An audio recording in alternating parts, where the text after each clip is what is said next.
التربية الوطني عبد الحكيم بالعابد خلال زيارته لولاية جيجل على العديد من المشاريع التربوية التي من المقرر أن تكون جاهزة للموسم الدراسي المقبل. وبذات المناسبة قام بمعاينة مدارس بمناطق الظل أين اطلع على ظروف تمدرس التلاميذ خاصة مع موجة البرد التي تجتاح المنطقة. المراسلة لصالح تموم.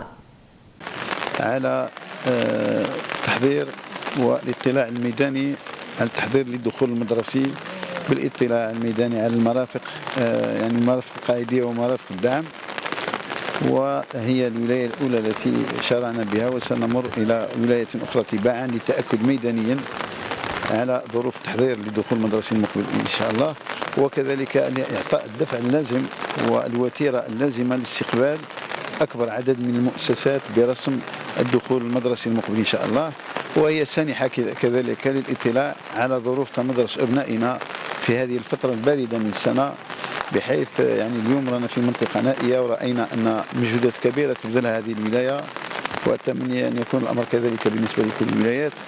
فمتكفل جدا بأبنائنا في مناطق نائية، خاصة على مستوى التعليم الابتدائي، فكل مستلزمات التمدرس العادي والتمدرس إن شاء الله المريح متوفرة، من تدفئة إلى إطعام بالوجبة الساخنة إلى كل ما هو ضروري للتمدرس العادي لأبنائنا إن شاء الله. ورأيتم أنه كانت هناك توجيهات وهناك تعليمات وأوامر دقيقة وصارمة في مجلس الوزراء المنعقد يوم الثلاثاء الماضي، أين تم التطرق كذلك إلى بعض من الشروط وبعض من التعليمات الخاصة بكيفية ضمان التدفئة بدون مخاطر وبدون تعرض إلى انبعاثات غازات سامة أينما كان أبناؤنا ومواطنونا. الكتاب الرقمي هو يعني ناجح بامتياز، والأولياء انخرطوا بشكل كبير في هذا الكتاب الرقمي.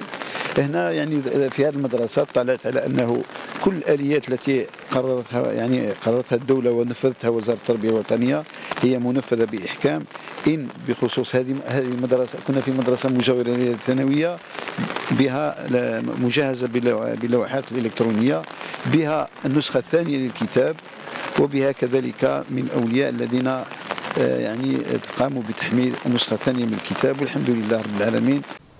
أشرف وزير الشؤون الدينية والأوقاف يوسف بالمهدي بدار الإمام على افتتاح الندوة الوطنية لإطارات قطاع الشؤون